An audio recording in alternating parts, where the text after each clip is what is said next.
شفاء لروحي وحبل المتين ورحمة قلبي وحصن الحصين شفاء لروحي وحبل المتين ورحمة قلبي وحصن الحصين وأمن حياتي وخير الدليل إذا تهت يوما مع الحائرين فقرآننا هدينا والحبور وبشر يسلي الفؤاد الحزين وفي الليل عند احتلاك الظلام سيبزغ منه الضياء.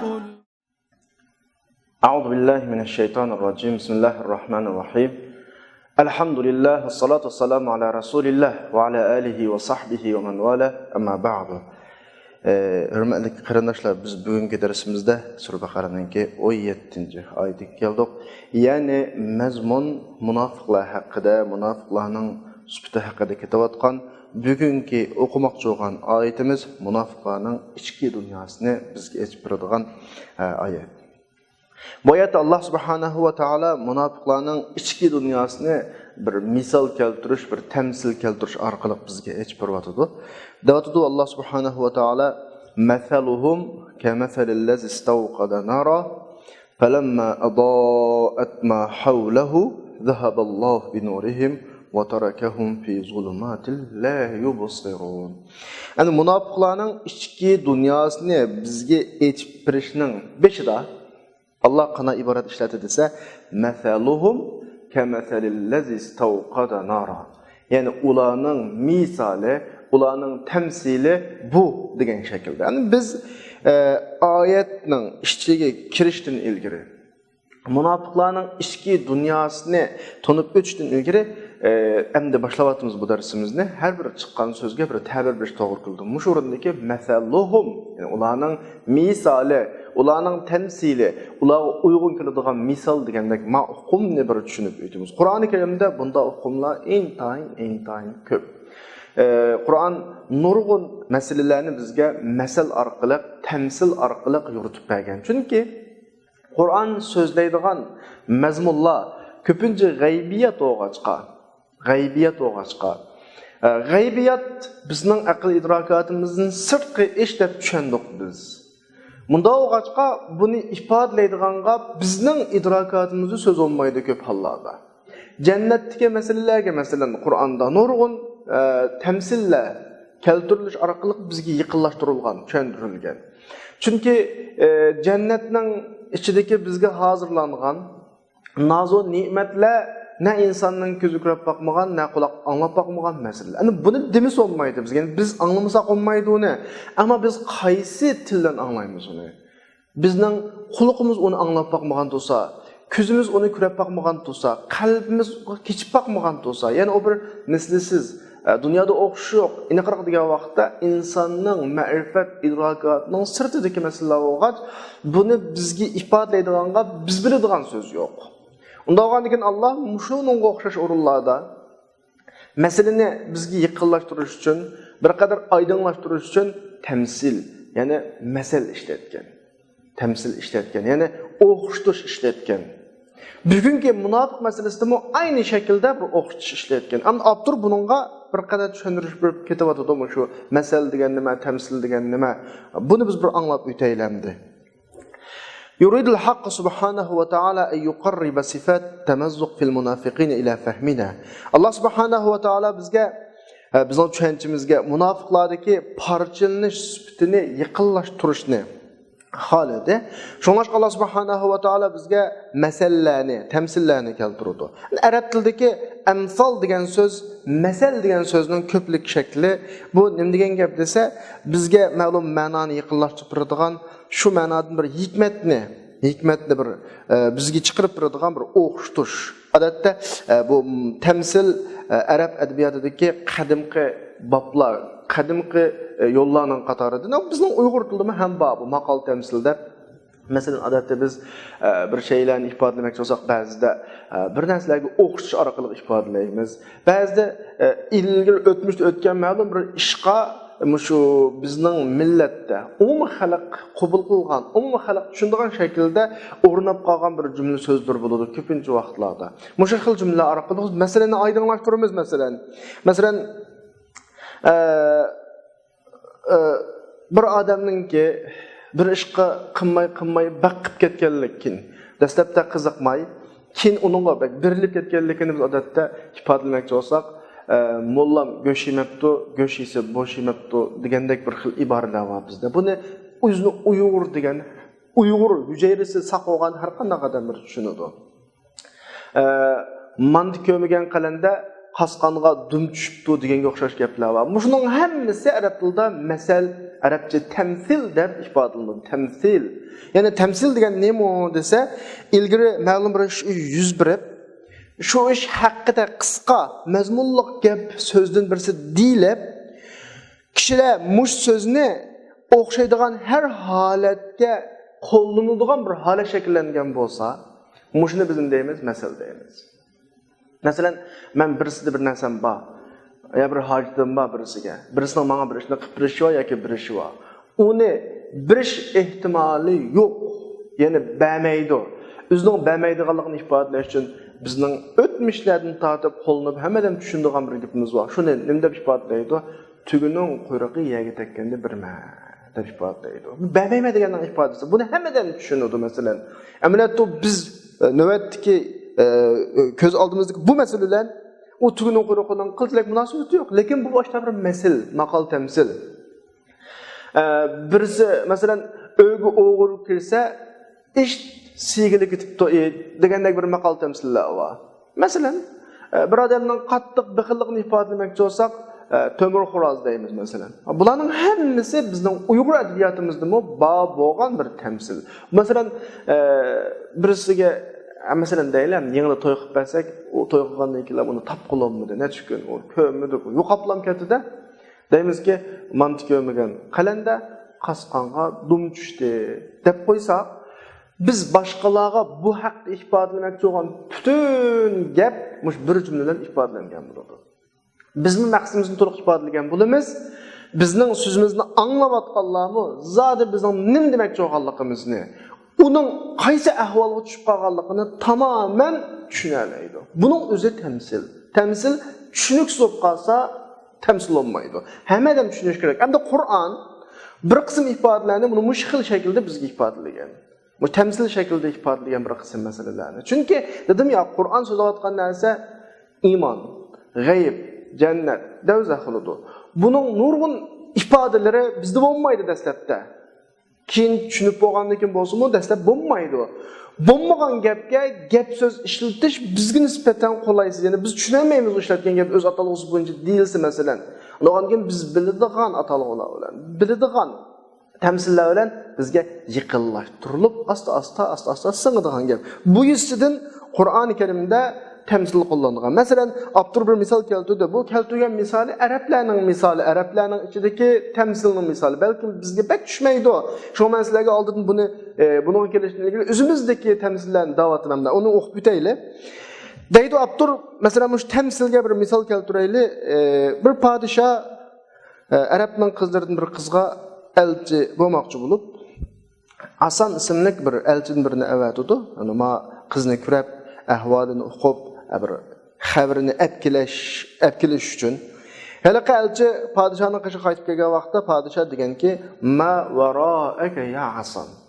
Ma vara'ak ya Hasan degandan o'zini so'z tarjima qilsak, "Keyningizda nim bor" degan gapcho. Bu normaldagi bir so'rash ifodasi emas, ammo bu masala mashhur bo'lib, qanday xabar olib kelding deydigan har qanday bir hodisaga mushu so'z qo'llanilgan bo'lib qolgan. Ya'ni ma varaki ya'sam degani nima xabar olib kelding demak bu.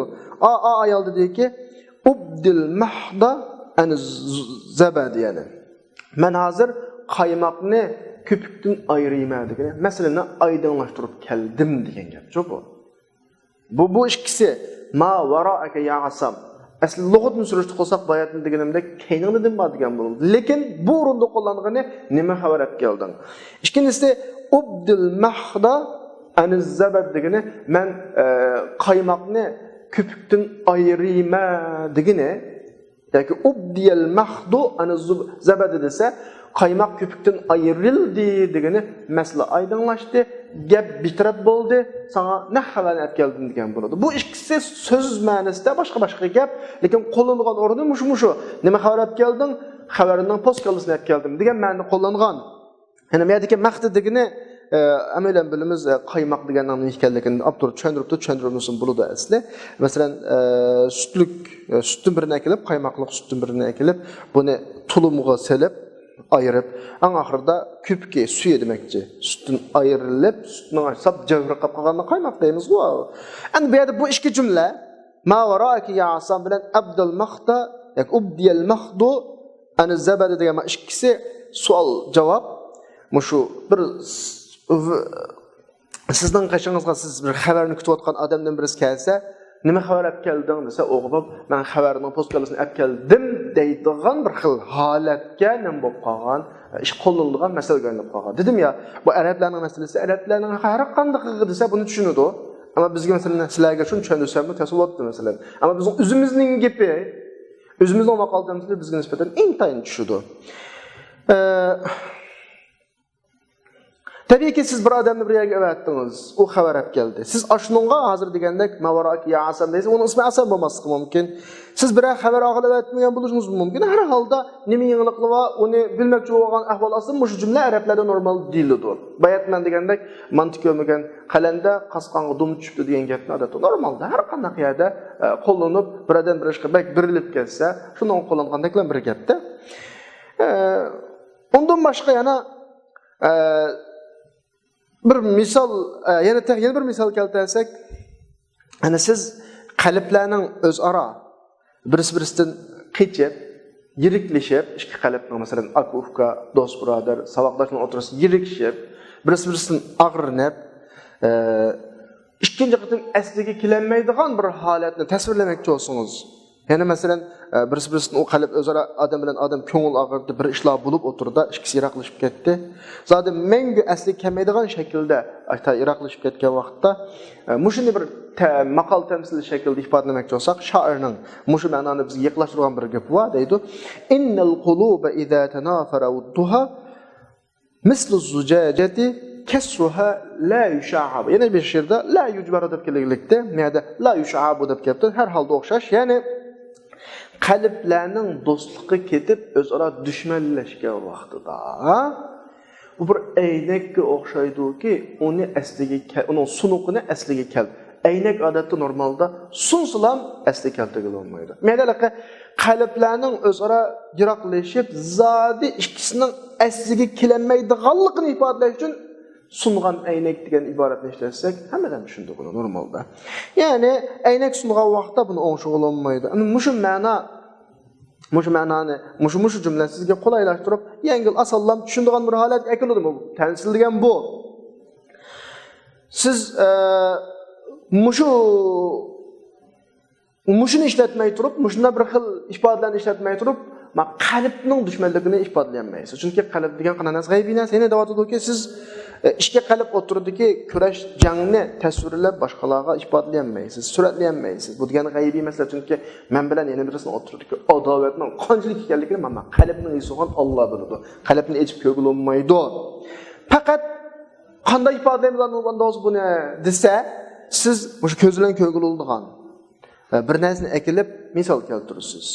Masalan, bayatqadek sungan aynakni asli keltirib olmas degandek bu orqali biz ifodalamoqchi bo'lgan ma'no yaqinlashgan bo'ladi. Chunki qalbni siz hissiy bir narsaga o'xshatdingiz, uni normal tushunib, normal ko'ralaysiz. Masalan bu, yana men dedik-ya, ikki odamning qalbidagi adovatni boshqalarga depo qilolmaydi, uni tushundirolmaydi, uni qanchalik darajada ekanligini.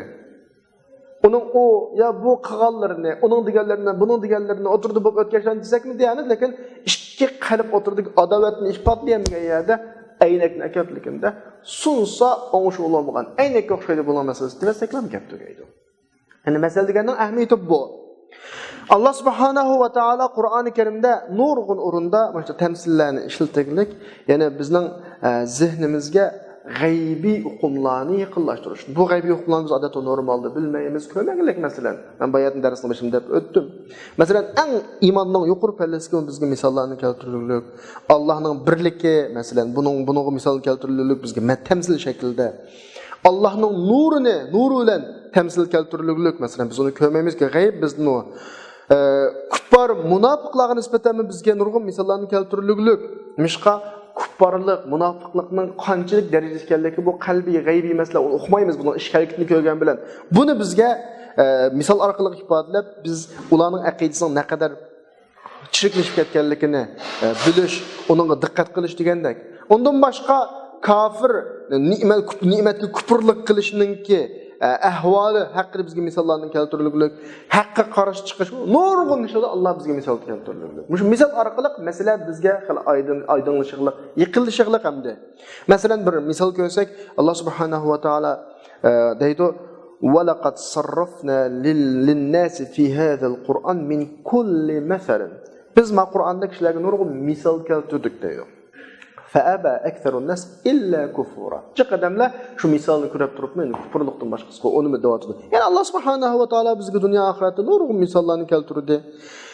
Xalqlarning eng nozik taraflaridan nurg'un misollarni keltirdi. Iymonning yuksak taraflaridan nurg'un misollarni keltirdi. Shunda bo'lsa-mu, kishilar bu misollarning hikmatlaridan hammasi yuz o'rib ketganlik inkor qilyotdi. Halbuki Alloh subhanahu va taolo u misollarni bizga hukmlarni yaqinlashtirsin, masalalarni oydinlashtirsin uchun keltirgandi.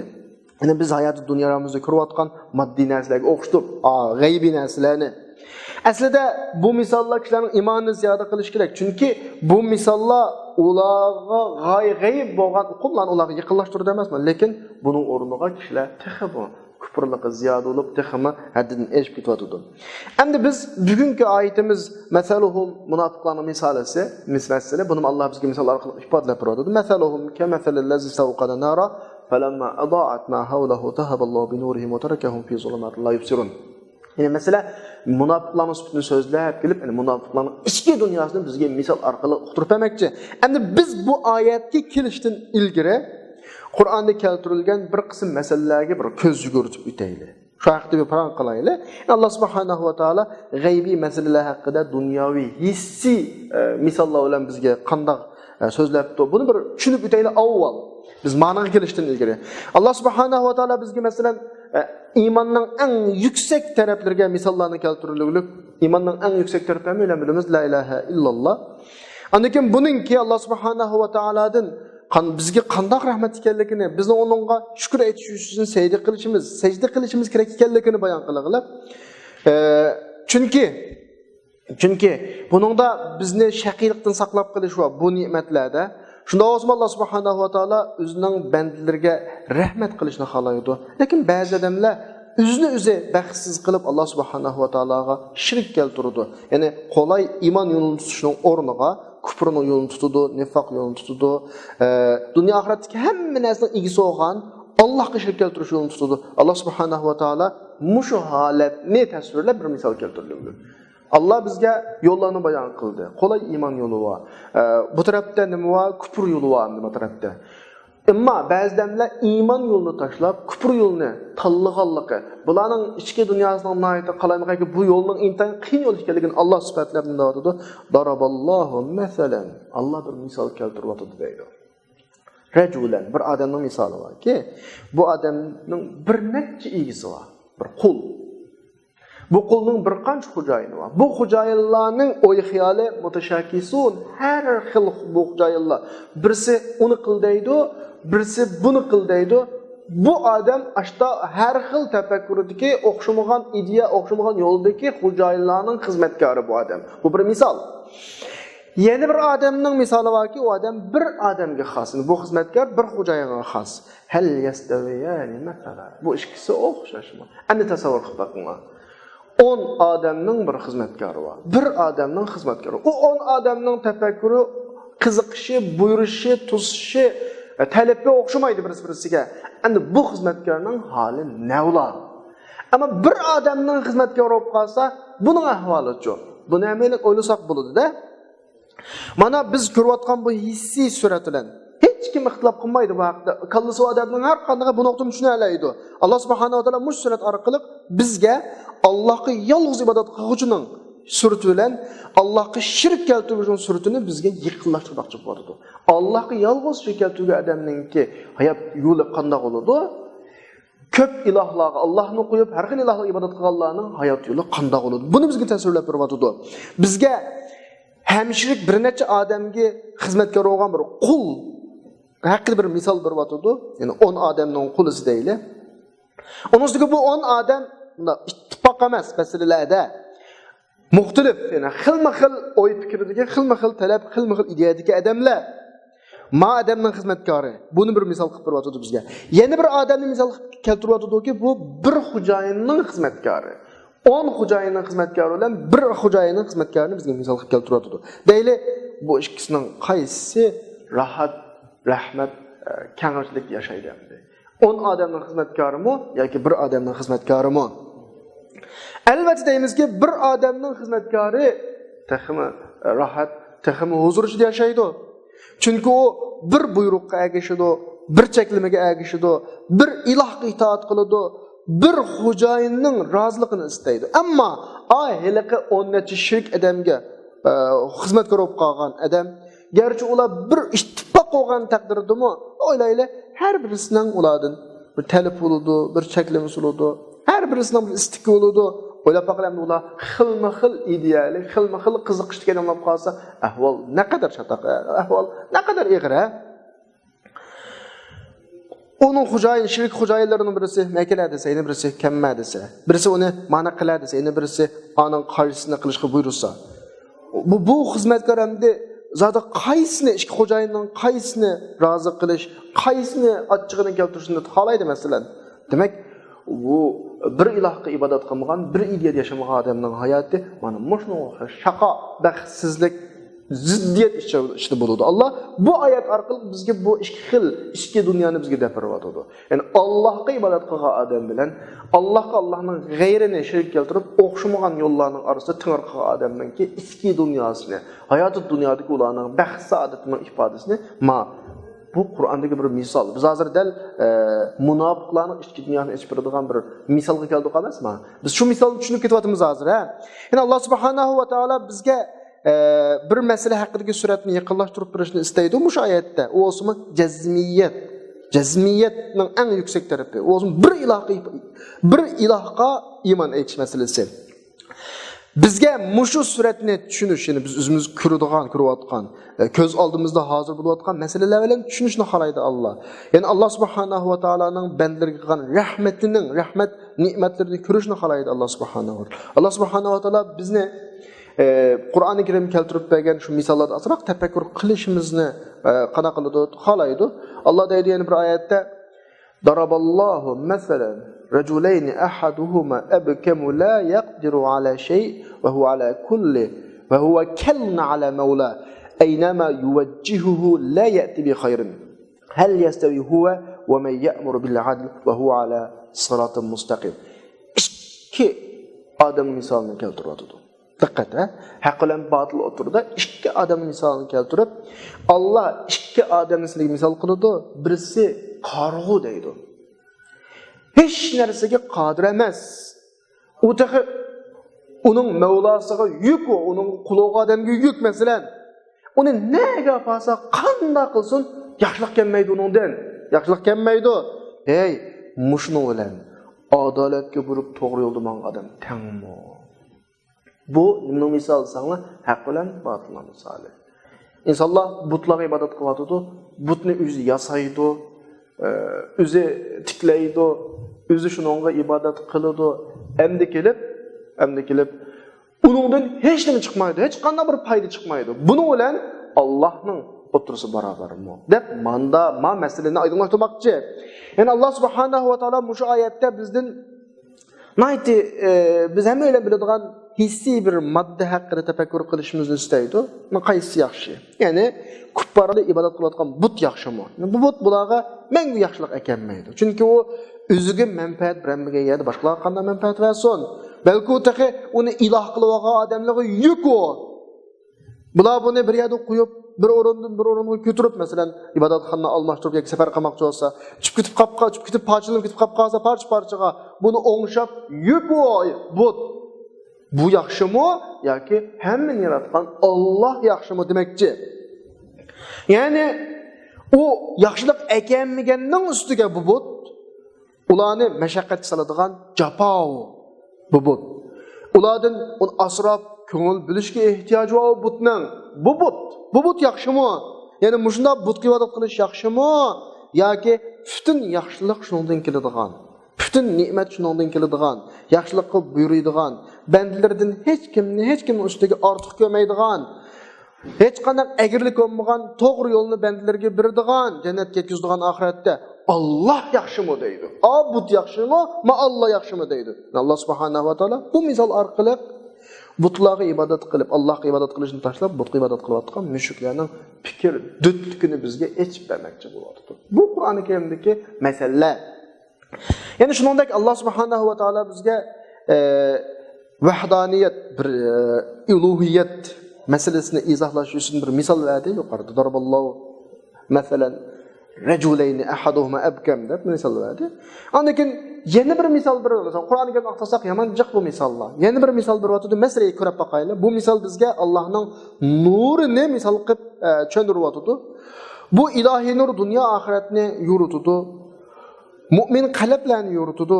Yani Allah mushu nurga biz bilayotgan moddiy bir misoldan birini akilib bizga tushuntirmoqchi bo'lib davatidi. Allahu nurus samawati val ard. Allah asman zaminning nurida bo'lib, masalan nurihi. Allohning asman zaminni yuritish misoli kamishkatin fiha misbah. Bir tekchiga o'xshaydi-ki, chiroq bor. Bu chiroq aynakning ichida. Aynakning o'zi yo'q yulduzga o'xshaydi. Bu zaytundan bo'lgan muborak daraxtdan yiqilib berilgan deydi, yiqilg'uluq. Bu na sharqiy, na g'arbiy degani, ya u yoq bu hamma yoqni yuritadi deydi. Buning yig'ining o'zimi o tagmagan taqdirda yurib ketganda az qolgan deydi. Demak, nurun ala nur.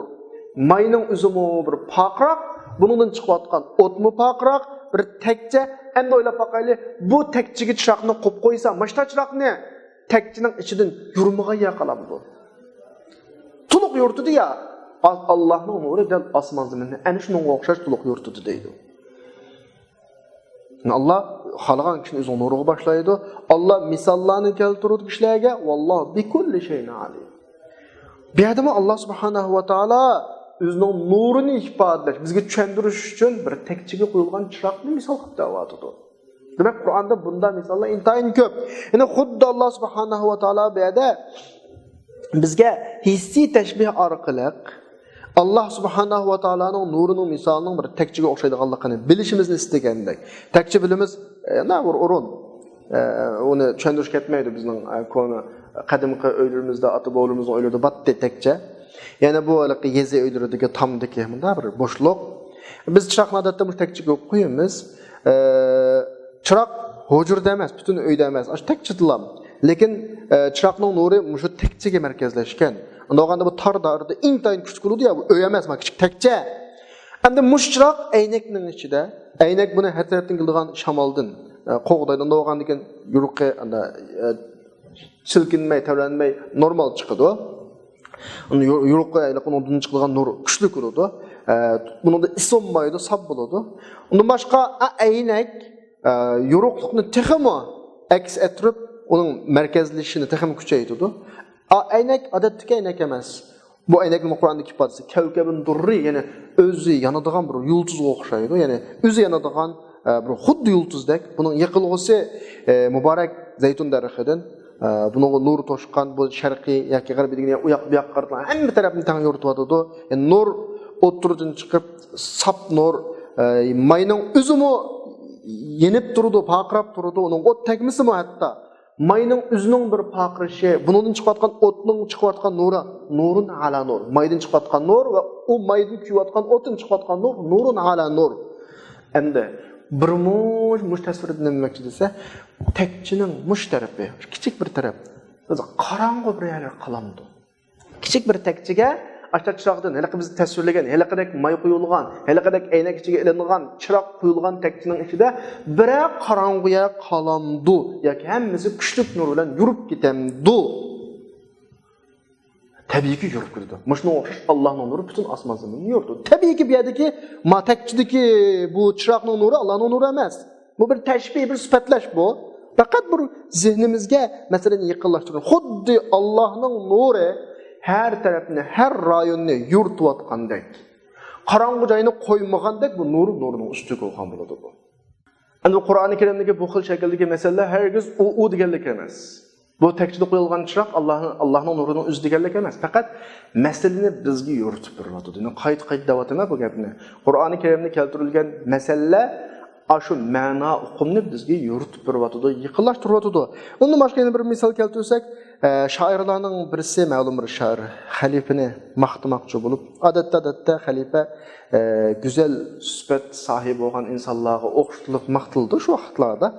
Halaqa shoir deydi xalifani maqtab: "Iqtamu amrin fi samahati hatim fi hilm ahnafa fi zakai yasi." deb mana maqtaydi.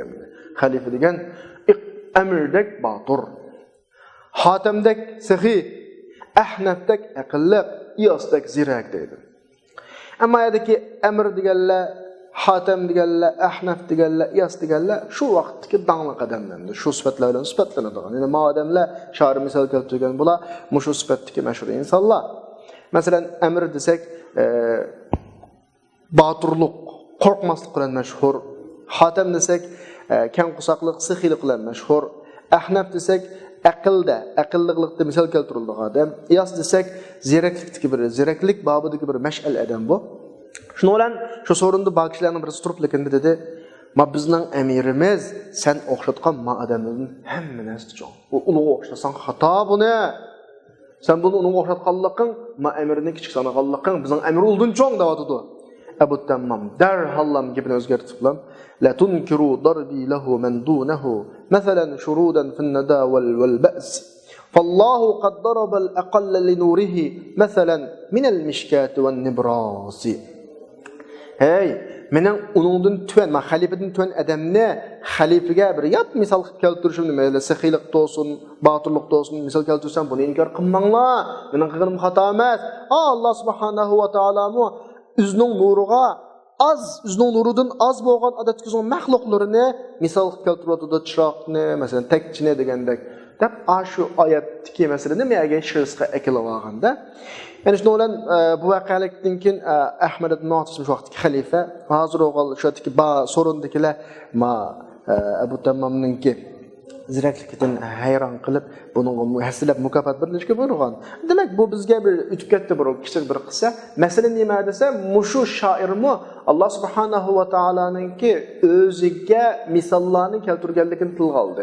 Masalan, Alloh bir masalani misol orqali tushuntirganligi, u masalaning aynisi deganlik emas. Faqat bizga yaqinlashtirish uchun, bizga tushuntirish uchun ham keltiryapti. U emas, faqat o'xshatilyapti bu yerda. Yani Allah subhanahu wa ta'ala bizgi misallarni mu'minlar cennetde guvalık birdigan meseleler bilen misal keltirib davadı ki meselul cennetilleti vu'idil mukrama. Mu'min muttaqillar va'da qilingan cennetning misali bu cennette su sütün bo'lgan o'stan tam o'zgarmaydigan va intayin mizlik ichimliklar hasaldan bo'lgan o'standa birmuncha biz biladigan gaplarni davadı. Su masalan, asal, xamir masalan ichimlik. Bu gaplarimiz biz biladigan gaplar. Cennette şu narsalar bormi? Desa, amaliyotda bu cennet emas bu. Cennette u biz biladigan hasal, biz biladigan ichimlik, biz biladigan su u bo'lmaydi. Lekin mana bir masal Alloh subhanahu va taolo bizga mushu masal orqali hayotimizni bor bo'lgan narsalar bilan jannatning shaklini yaqinlashtiryapti. Chunki bizning biladiganimiz shu, ya'ni insonning aqli bundan ko'pni sig'dira olmaydi. Bizning biladiganimiz şu hasal şu ichimlik şu. Bunun ingi o'tanmaydi. Halbuki jannatda ko'z ko'rmagan, quloq anglamagan, insonning qalbiga kechmagan narsalar bor. Tabiiyki, o ko'z ko'rmagan, quloq anglamagan, insonning qalbiga kechmagan narsaning ismi bo'lmaydi. Hayatda. Onu isim bilen bilemeymiz onu. Ama isim olmagandan cennetin nesline qanday ifadelaydı? O ifadelik isim yok ki bizim hayatımızda. Cennetin neslinin aynısını ifadelemizse biz biladigan isim yok cennetin neslinin. Onoganda cennetin nesline biz biladigan narsalarning ismini qo'llanib turib bizga ifodelayapti. Mana bu Qur'oni Karimdagi tamsil. Şoňaşqa Qur'oni Kerimde Allah cennetdeki näselerin biz biladigan dairadan halıq ketkenligini ifadalap, "Fala ta'lamu nafsun ma ukhfiya lahum min qurrati a'yunin jazaa'a bima kanu ya'malun." Yani mu'minlar özü qilgan amalga qarşılık, amalning mukofoti bo'lib, ularni xoş qiladigan nurgun yushrun narsalar var, bularni hech qanday bir nafs bilmaydi deydi. "Fala ta'lamu nafsun ma ukhfiya lahum." Ularga nimaning hozirlanganligini jannatda bular uqmaydi deydi. Ana bizim bilginimiz nima? O'xshaydigan shakllar. O'xshaydigan ismlar. Mahiyatda cennetde bizga hozirlangan narsalar, do'zaxda asilarga hozirlangan narsalarni inson tasavvur qila olmaydi. Faqat Qur'oni Karimda keltirilayotgan jannatning tasviri, do'zaxning tasviri hammasi shu narsalarni bizga yaqinlashtirish uchun, bizga ozroq tushuntirish uchun deyilayotgan narsalar u jannatning, u do'zaxning mohiyati emas u. Ya'ni bizning nefsimiz onu bilmegen yerde bilmezlikinin sebebi neymiş kadar çünkü cenneti babı olan neslini ifade edilen söz yok. Şunun aşkı onunla temsil işiltimiz. Hani mesel bayatın dok temsil edilen kişilerin arasında onun aşkı bir neyse. Kişilerin arasında onunlasa anlakin bunu mesel de atılıdır mesela. Eğer onu hemmeden bilmese mesel olmaydı, temsil olmaydı. Mesela bir adam var, özünün küçük kuvvetiyle mağrurluğundan bir adam var.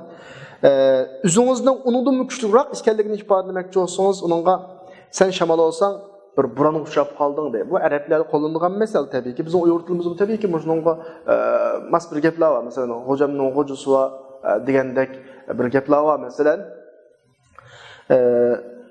Tabii ki onun bilen bizim oturumuzda bo'lgan söhbette o özünü küçük dep oylaydı. Men onunla üzerine onundan neçes küçük ekanligini ifodalemekçi. Men şamalning gapini qildim, buranning gapini qildim. Lekin bizim oturumuzda ne şamal var, ne buran, hech nima yo'q.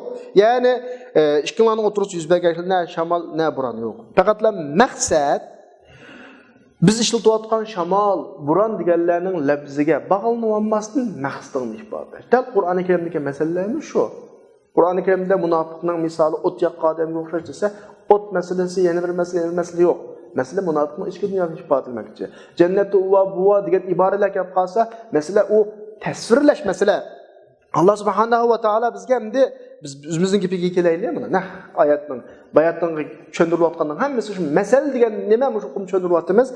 Gepnimiz giykersek Allah subhanahu ve taala bizge münafıklarının içki kalp dünyası dikki bir süretini bizge yakınlaştırıp bir vatıdı bizge. Yani ularning ichki dunyosidagi bir xil iztirob, tarvinish, Allohning yo'lini qabul qilishga ikkilanish. Unisiga shu vaqtning o'zida munofiqning qalbida bo'layotgan bizdan g'ayb ish. Buni bizga qanday tasvirlanadi? Dal shu misollar orqali tasvirlanadi. Alloh subhanahu va taolo bizga munofiqning qalbidagi shu hukmni bizga yaqinlashtirib deyotdi. Masaluhum. Bularning misoli, bularning ahvoli kamathalillazi istawqada nara. Ot yakmakçı adamga o'xshaydi. Yani ot yakmakçı. Ot yakmakçı adam nima ish qiladi? Cho'qim bir nishoni var. Nishon ya ot orqali isinish, ya tamoq pishirish, balkim yuritish, undan boshqa ishqa bir nishoni var. Muhimi ot yakishning bir nishoni var mushada. Allah subhanahu va taolo deydi oxiris qaranglar. Falamma adaat ma hawlahu. U ot atrofini shunda yuritib edi. Zahaballahu bi nurihim ve terekehum fi zulumatin la yubsirun. Allah onun nurunu eketdi, onu qaranğılık içinde görünmeydigan halda taşlap koydu deydi. Yani bunda oluşu münafıklar kalbiga tushib ketgan bir tingirqish ichida. Münafıqning ahvoli bu. Bular Yahudiylardan yangi bir payg'ambarning zamoni haqida anglagan, zamonning kelganligi haqida.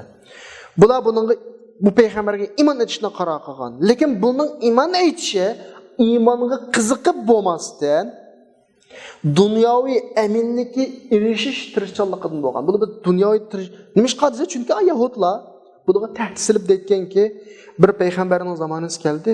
Biz bu payg'ambarga ishinib, sizlarni xuddi ot bilan Iramni o'tdagandek o'ltiramiz deb tahdid salatdi bularni. Biz Mavldan qo'rqqan bular, Mavla. Shundan munofiqlar Yahudilar tahdid solgan ma o'limdan saqlanishni istagan. Bular o'ylab qolganki, bu payg'ambarga shunda iymon etsa, nifoq shaklida olsin. Chin qalbidan emas, nifoqan iymon etsa, amillik erisharay deb o'ylab qolgan. Masala bu munofiqning masalasi. Allah subhanahu va taolo bizga bu suratni bir vaqtda oyat. Ya'ni bular o't yoqdi bular. Ya'ni bular bir yo'ruqliq iymon yo'lini ko'rsatgan yo'ruqliq ba'si uchun. O't yoqdi qalbiga yana. Ya'ni biz iymon aytimiz deb qaror qildi bular. Endi mushu nur kelgan vaqtida, payg'ambar alayhisalom kelgan vaqtida bular bu iymon nurini erishning o'rniga chekinib oldi keyiniga. Shu vaqtda Allah bu nurning hammini akatdi. Bularning qalbida hech narsa iymon nurini qolib qolmadi. Bularning qalbida hech narsa qolib qolmadi. Chunki bular dastlab iymonni avval dastlab talab istagan bular. Yahudilarning gapanglagan vaqtida. Allah ularga ijobat qilib bularga akab bergan vaqtida bular qaytdi. Demak, bu yerdagi fasodchilik masala buning o'zida. Bu xuddi bular shu chiriklikni, yomon ishni o'zi boshlagandi. Dal ishni qilgan vaqtda, boshlagan vaqtida Allah buning qalblaridan iymon nurini qana qildi, akatdi. Buning qalbida bu haqda hech nima qolmadi buning qalbida. Endi misha kelgan vaqtida biz bir nuqtaga alohida diqqat qilamiz. Falamma adaat ma hawlahu zahaballohu bi nurihim. Allah buning nurini akatdi deyapti. Misha bir diqqat qilaylik. Ya'ni biz Qur'oni Karimning hadiki inchki bir ifodasini mulohaza qilish to'g'ri keladi. Allah ularning yaqqan yiqilg'usini akatdi, o'tini akatdi. Zahaballohu bi dawihim demay nurun ekan. Dav bilan nurning farqi bor bu yerda. Halbuki ular davqa, yiqilg'uga, yo'ruqlikka erishish uchun o't yoqqan. Lekin Allah nurini akatdi deydi. Unda bo'lsa dav bilan nurning farqi nima?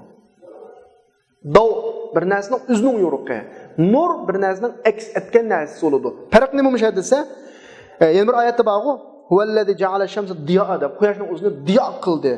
Oyni nur qilmadi. Yana bir mo'jiza bor birodarlar. Allah quyoshni diyo qildi deydi. Qamarni nur qildi deydi. Diyo degan arabchada bir narsaning o'zining yo'ruqi. Nur degan bir narsaning qaytgan nur. Ikkisining farqi bor. Bir narsaning o'zining yo'ruqi, bir narsaning qaytgan nur. Endi quyoshni Allah diyo qildigini quyoshning o'zi kuydigan yulduz. Uning o'zining yo'ruqligi chiqadi. Ammo oy o'zi ko'ymaydi, o'zining yo'ruqligi chiqmaydi, balki quyoshdan kelgan nurni qaytaradi. Qur'onning bu bir mo'jizasi.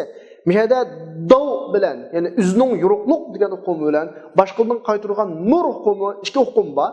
Qur'onda Allah munofiqning ahvolini tasvirlab, munofiqlar shunda o't yoqib, atrofga yo'ruqlik chiqib, endi yurtaydigan vaqtda Allah buning nurini aksidi deydi. Nimishqa nur degan iboratni ishlatadi desa. Ya'ni biz davninki nurdan kuchli ekanligini bildik ham yuqoriga gapdan. Chunki dav o'zidan chiqqan yo'ruqlik, nur qaytgan yo'ruqlik. Chunki dav degan shu kuyayotgan o'tning o'zidan keladi. Ya'ni masalan quyosh desak, bu o'zi yuriydi. Bu dav va buningda. Ammo oy yo'ruqlikni qabul qilib nur taqitidir. Dav bilan arabchadagi dav bilan nurning farqi bor. Ya'ni quyosh chiqishdan ilgari siz koinotdan nurni bayqaysiz. Chunki quyosh bizga ko'rishdan ilgari buning yo'ruqi kelib bizga qaytib bo'ladi. Lekin dav qachon keladi desa, quyosh chiqib bo'lgandan keyin dav andavosi xulosalasa bir narsaning o'zining yo'ruqi, nur qaytgan aks nuri. Endi Allah subhanahu va taolo degan bo'lsa, Allah subhanahu va taolo ularning dav'ini, ya'ni o'zining yo'ruqini akatdi degan bo'lsa, bu yerdagi ma'no shu nur aks etgan asl nurni akatdi degan bo'ldi. Lekin nur qapqal, chunki xuddi quyosh qolmasimi azroq olam yurib, quyosh chiqmasimi, quyoshning aks nuri kelgandek munofiqning dav'ini akatdi degan bo'lsa, munofiqning ya'ni aks nuri qoldi degan bo'ladi. Lekin Allah bu yerda nima dedi? Zahaballohu bi nurihim dedi. Aks nurini nima akatdi deganlik. Aks nuri yo'qolgan narsa degani asl nuri yo'qolganlik. Asl nur yo'qolsa aks nur qolib qolishi mumkin. Lekin aks nuri nima akatdi deganlik, aslisimi yo'q, qaytqanimi yo'q, hech qanday nur qolmadi deganlik. Ya'ni buning ma'nosi ularning na asli nuri muqomidi, munofiqlar yoqqan o'tning, na aks nuri muqomidi. Xuddi uning qalbiga butunlay qorong'ulik tushib ketgandek bir ifoda bu. Shunlashqa Allah ash oyatning keyinidan va tarakahum fi zulumatil la yubsirun. ularni ko'ranmaydigan bir qarong'ulik ichiga tashlab qo'ydi deydi. Demak, hech qanday bir nur qolmadi. Ya asli nur qolmadi, aks nurmi ham qolmadi. Ya'ni biz shuni bilishimiz kerakki, ularning qalbida ne iymonning asli nuri, ne aks nurmi qolmoqliq. Mana bu ularning o'zining zulm qilganlik, Allohning nuridan qaytganlik sababli yuz bergan ahvol. Ana bu yerda biz bir narsani mulohaza qilishga to'g'ri keladi. Alloh subhanahu va taolo ularni zulmat ichida tashlab qo'ydi demadi. Tarakahum fi zalam demadi. Fi zulumat dedi. Zulumat arab tilini biladiganlar biladi-ku. Zalam birlik shakli, qarong'ulik. Zulumat qarong'uliklar. Unda olsa Alloh bu yerdagi ishlatgan ifodasida munofiqlarni qarong'uliklar ichida tashlab qo'ydi deb ko'plik shaklini ishlatdi. Ya'ni bu qanday qarong'ulik bo'lsa, qatma-qat qarong'ulik. Murakkab qarong'ulik emas. Bundan mangu chiqolmaydigan bir qarong'ulik emas. Qatma-qat, keyni-keyni kelgan qarong'ulik. Bu qarong'ulik nereden keldi desa, bu qarong'ulik bular dunyoni istedi, oxiratni istemedi. Bu yerdan keldi. İmanning nuri kelgan vaqtda yuz o'rdi. Alloh bunun qalbini yuz o'rtiyapti. Bu bir qarong'ulik mushtarabdan keldi. Masalan, biz munofiqlarning kattaveshi Abdullah ibn Ubayning shu vaqtidagi qissasini olsak, biz shuni ko'ra olamiz bu yerdan. Payg'ambar alayhisalom Madinaga keldi. Madina ahli shu vaqtida Abdullah ibn Ubayni o'ziga podshoh qilib toj kiygizishga tayyorlanayotgan vaqtlar. Payg'ambar alayhisalom kelgan vaqtda xalqimiz Abdullah Ubay ibn ketib, Rasulullohni qarshilab ketmak. Rasulullohga yuzlanib ketdi xalq. Rasulullahning Madinaga kelishi Abdullah ibn Ubayning podshohligini zoya qilyapti. Aniqroq desak, Abdullah ibn Ubay Rasulullahning kelishi sababli podshoh bo'lmay qoldi. Mumkin u iymon etgan bo'lsa, Rasulullahdan nur istagan bo'lsa, bu mumkindir. Ya'ni agar iymon etgan bo'lsa, oxiratda mangulik mulk podshohlik birlatdi. Bu onun dunyoda erishadigan podshohlikdan ustun bu podshohlik. Lekin buning qalbida dunyolanma din yo'q. Chunki u dunyoda o'rlashni xohlaydi, oxirat jannatni xohlamaydi. Adovat bunun qalbiga tushib ketgan. Demak, bu bir zulmat.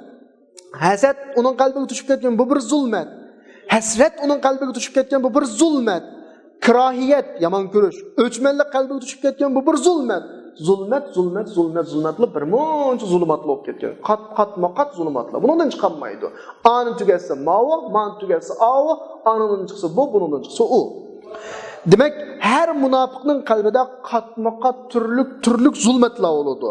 Mu'minlarga o'chmanlik zulmati, yomon ko'rish zulmati, iymonning mag'lub bo'lishini orzu qilish zulmati, mu'minlarga yomonlikning yetib qolishini orzu qilish zulmati, buldagi parchilanish zulmati, iymon aytgan qiyofatga kirvagan vaqt degan jafo mushaqqatning dad alam zulmati, uning qalbida kufrlik bor, shunlashqa. Demak, bu zulmatlarning hammasi bor munofiqning qalbida. Lekin siz bu zulmatlarni o'zingizning aqliy o'lcham bilan olaman deb o'ylamang. Bu qatma-qat zulmat bu. Aslida bu yerdagi ma'no bizga ma'noni taxmin yiqillashtirish uchun kelgan. Biz bayatni deb qilyapmiz. Buni hargiz bir o'lchamga tiqib olmang.